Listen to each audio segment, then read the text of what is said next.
Hello everybody and welcome back to the channel. It's once again me, Zach, here today with another Deep Rock Galactic video, but this time something a little bit different. Today we're going to be doing not only a driller build, which is already kind of different because mostly I've been doing engineer builds, but in addition to that we're going to be doing some post-commentary. I don't know how that'll work out, but let me know in the comments if you guys prefer that versus live commentary. So the build we're going to be going with today is a corrosive sludge pump disperser compound build. I rated this pretty highly in my tier list, go check it out if you haven't. And it is, as I believe I noted there, my favorite overclock for the sludge pump, because all it do is make more goo. Hey, that rhymed. None of these other ones really quite fill that same niche for me. I think this is one of the more reliable options, and while I do think it particularly shines in group play, where your large AoE and crowd control is very important, it still does quite good in solo. This is the build I go for with it. I don't necessarily think that this is the most meta pick, but it is the one that I prefer because it's the most amount of goo, generally. I think that you can make an argument for these two both being pretty good, and for solo play I think I would honestly prefer the higher damage. But we're going to stick with my very basic loadout here and see how it fares. For the Wave Cooker, which is the secondary I will be taking, we're running Blistering Necrosis, also my favorite overclock for this gun. So this is the build I go for with it. The only real change that I might make is this, because that's what I usually run, but I started running the damage increase lately just because I keep having too much ammo left over when I go to like resupply. But that's it. That's all you got. Pickaxe is standard for my satchel charge. If you are interested, I go full ammo with the stun. When running in groups, I might take the rock mover because you can make a hold a little bit more easily with that. But the stun AoE is massive, right? The stagger radius is 10, which is pretty big. Hard to explain how big that is until you see it in-game. And then, of course, we're going to be running like this for the drills. Pretty straightforward stuff. I will probably be taking the HE grenade today. Normally, on this build, I run Neurotoxin because it's full stinky build. But I prefer Neurotoxin in group play. In solo play, I like HE grenade. And I've just been trying to use HE grenade more of late anyway, just kind of getting used to it. I think it has a lot of cool uses that don't get talked about enough, so we're going to run that. And then of course we have all of these perks. As you can see, nothing too crazy here. I am going for Sweet Tooth. If we were going into a biome with like a crazy like status effect, I might run Elemental Insulation or something, but especially in single player, I like Sweet Tooth. I do think Sweet Tooth gets even better when you're playing in multiplayer because it makes each speck of red sugar go way further for your whole team, because you basically need 30% less red sugar to heal, which leaves more for your team. But in single player, keeping your health up is pretty nice. Alright, let's get straight into this, everybody. Like I said, this is the first time that I've been doing post-commentary, so let me know how I do. Starting off this mission here, this is actually the second time I attempted this mission. I had some real bad luck in the first one, decided, fuck it, I'm just going to start over. This one goes a lot better, though. So right here we see some of the value of Blistering Necrosis, allowing me to more easily deal with enemies that are farther away, and would otherwise be reasonable threats to me, I would say. I do think I hesitate a little bit too long here at the beginning, hanging around in the drop pod. It's fine to do that on certain mission types to kind of clear out the bugs, but when you get a Quark mission, I really do feel like you need to get going. Here I was waiting for the goo, which is a reasonable thing to do because the goo sucks, but had I just left, I wouldn't have had to deal with the goo at all. And I still end up getting gooed anyway, so what does it matter? So that's a little bit of a misplay, but it's not game-ending at all.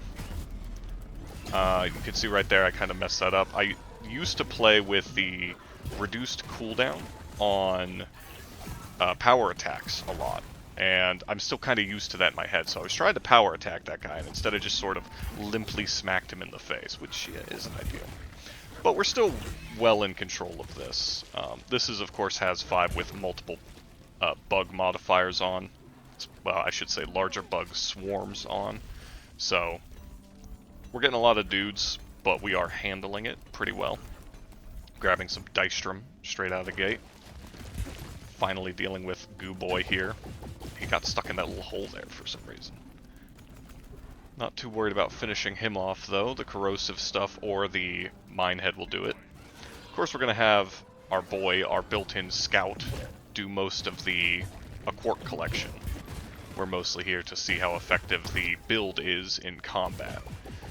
As a driller, especially in multiplayer, a lot of your job is to hold areas for your team and make it very difficult for bugs to get to you. So that's kind of what I'm going to emphasize here in this video. Of course, picking up some Nitra that Bosco was nice enough to harvest for us. And now we're kind of scanning the area looking for more quarks. It's sort of difficult to see in dense biozone because of all the glowy green on the walls. But we do manage to find enough pretty quickly here. And I am trying to finish the secondary objective. It's not super important to do this because it gives you a small bonus on your end mission bonuses. But I still like to do it whenever I can. And of course, Bosco can't do the Dystrum mission for us, so that is our responsibility. But right there, we get a decent showing of how ammo efficient this, well, I was going to say Disperser Compound, but really Disperser Compound and also Sludge Pump in general can be when fighting in terrain that is really suitable for it. But moving right along here, I believe right now I'm looking for more Nitra is kind of the goal. You really want to get at least one resupply, and I only have about half of one. So, kind of looking for an area to get up to these higher parts. Being failed by vaulting yet again. I heard those bugs spawn, not super worried about them yet. But now I'm kind of up here and I'm realizing this isn't a great place to fight, so I'm turning and dealing with them immediately before it gets any worse for me. Of course, grab a power attack there to get some extra HP. And I see this area here and I know a swarm is coming. Because it's in a Quark mission, the swarm is spawning instantly. So I am ready for this at this point. Although I was not ready for 8,000 electric babies to spawn on top of my head. That was unfortunate, but we took care of it. Wave Cooker is fantastic at dealing with the flying babies. It's decent at dealing with these guys too, but sometimes like this, you get unlucky and you don't actually proc the oh, there we go. You don't actually proc the tumor exploding or the blister exploding fast enough, and then they got a shot off on me, but it ended up not really mattering. Grabbing some more HP here from these guys, dash through so they don't get any extra hits on me. We're doing pretty good here. I brought HE grenades because with this build, which is it's kind of slow to kill against bigger targets. But it's consistent against them because of the crowd control it offers. So I brought HE grenades for those moments when I really need to just deal with a group of bugs, kind of like this one here. You also saw me deal earlier with them via the satchel charge. Satchel charges are, in multiplayer on high difficulties, usually you use the greater terrain destruction mod for them. And you dig out holds for your team. But in single player and also on a Quark mission, I decided to bring the stun, I believe, stun mod on the satchel charge, which I find to be really helpful. Hey, look, a nude Praetorian. That's inappropriate. Be gone. Thank you. I decided to bring the stun on the satchel charge because the stun AoE is a lot bigger than the damage AoE for the satchel charge. So not only will you kill a bunch of the bugs that you hit with it, you'll also stun even more. So I'm still kind of looking around here. I'm not really finding a whole lot of nitro or anything. Getting kind of unlucky with that. And I think at this point I'm starting to worry a little, you know? So I start killing these loot bugs because I really just need a resupply. Playing alone, I don't really need more than one, I don't think. I lead the bugs through this, and you see that guy gets stunned. And as you can see right there, he's stunned for a good long time. It is not an insignificant length of time at all. I do grab this a cork for Bosco, and then go back to trying to kill these guys. We can worry about actually collecting everything later on. It's not a big deal. I leave Bosco holding these a lot of the time so that he doesn't help with the fighting, because again, the point of this is to showcase the build more than anything. And the build's main focus is in combat, of course, not necessarily in,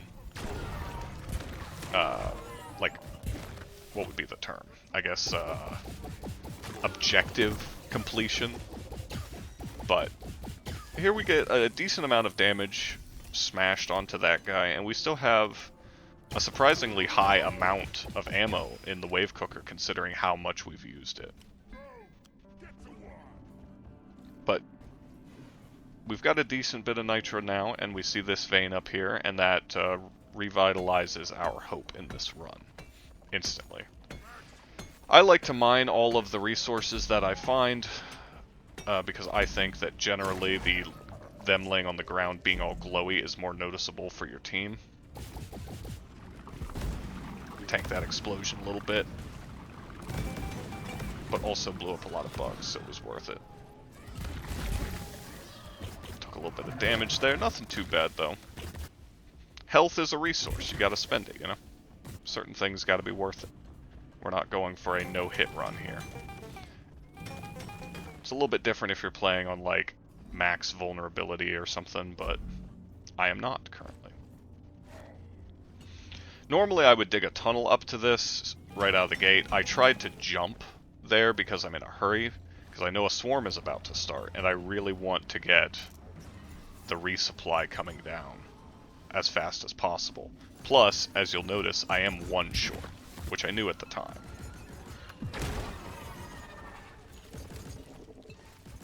If we can get one more nitro, we're good. And then I see that right there.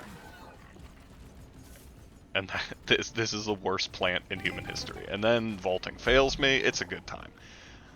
A little bit frustrating, but that's what dash is for, right? It's not just to reposition and escape, it's also to allow you to get around the caves much more quickly and easily. Anybody who tells you not to take dash is trying to sell you something. It's probably something stupid. Don't listen. So now we have a resupply. I'm going to grab this and turn this in as well because I only need the one and I already heard the bugs spawning, so it's not like I can beat them at this point. We have enough ammo to survive. I think at this point we only need one more a cork. Unfortunately, Bosco gets a couple kills there, but it's just a mini swarm, so it's not the end of the world. The real swarm is coming. I'm checking all my ammo there real fast, you can see. And I think I'm looking around here, where I was briefly looking around to try and get rid of Bosco. I should have probably had him pick up that last quark, but I wasn't really thinking about it. Exchanging goo with that man in the distance, don't worry about it, don't take it out of context.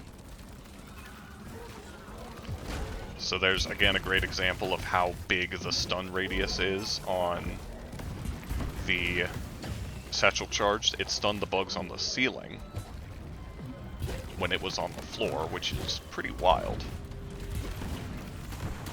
Deal with those guys, pop them real fast. Pop some blisters on him. Overall handling this pretty well. Not taking a ton of free damage or anything like that. There, I get Bosco to start mining some nitro. Good thing to remember is that you can cook HE grenades, a feature they added in to them a while back now. So you can see me there using it to clear bugs off the ceiling and walls and such. I used to not really like HE grenades, but I've really come around to them because they actually kind of mesh with the playstyle I go for here.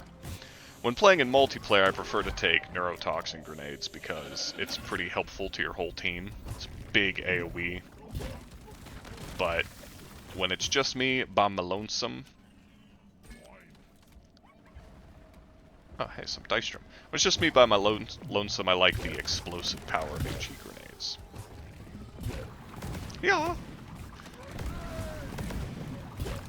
So we're fully in control of this situation. I do realize I'm out of satchel charges, which is a bit of a bummer at this point, but it's not the end of the world, and we can obviously handle it. More importantly, we need that last quark. We are getting to the point where bugs are spawning basically all the time. Oh, we turned in the last quark. Oops. Never mind then. I think I'm getting the dice drum at this point. That makes a lot more sense. It's kind of hard for me to see here, but I think we're...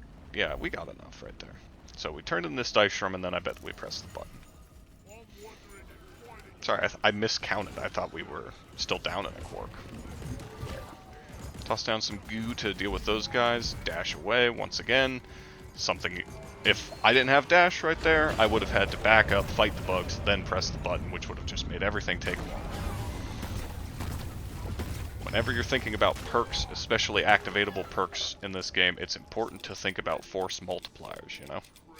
The only thing I maybe would have switched here is because I actually did leave Bosco's resurrect buttons on. Like, he gives me a bunch of extra lives. I could have taken Iron Will off. I simply didn't think about it. But let's be real here, you can, if you try hard enough, beat this game with absolutely no perks, so it's fine. Trying to stay super active and mobile here, and not blow myself up. That's an important one too.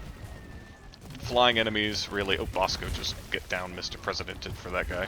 Flying enemies really put a damper on this build if you're not careful and you're not positioning well. It would be a little bit different if I had brought axes. Axes deal with Mactera and stuff really effectively. But I didn't. And as you can see, it's completely fine even without them. Grenades are decent against large numbers of Mactera, but not so good against single targets necessarily. A little bit harder to aim at them. You can see right there, I picked up some red sugar a second ago. Partly for the HP, but also because with my perks, it does give me a speed boost, which is really nice. So with some goo down and most of the bugs dead, I grab a resupply here. I'm leaving, of course, some of them, in this case one, as an emergency. If I went down a bunch of times fighting to the drop pod or something like that, I'd have that as a emergency to pick myself up and head out to the drop pod as fast as possible. I don't really see that being an issue here. I didn't at the time, and obviously I don't now, but it's worth keeping in mind. So, looking around, trying to figure out where the drop pod is. Maybe about to grab this resupply just because of how confident I am.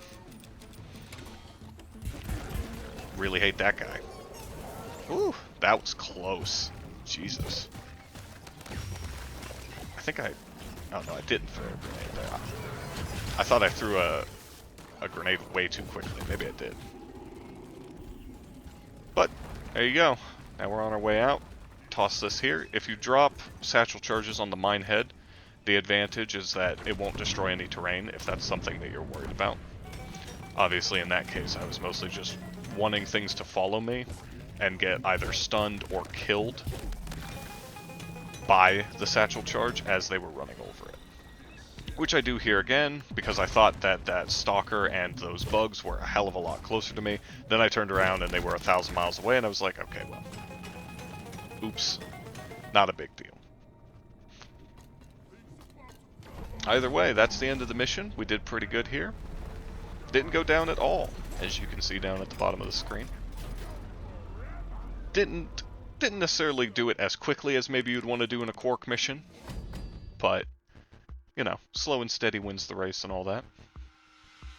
Handled effectively, with only a little bit of panicking. And we still mined a decent amount, even though we made Bosco do a lot of the work. Hell yeah.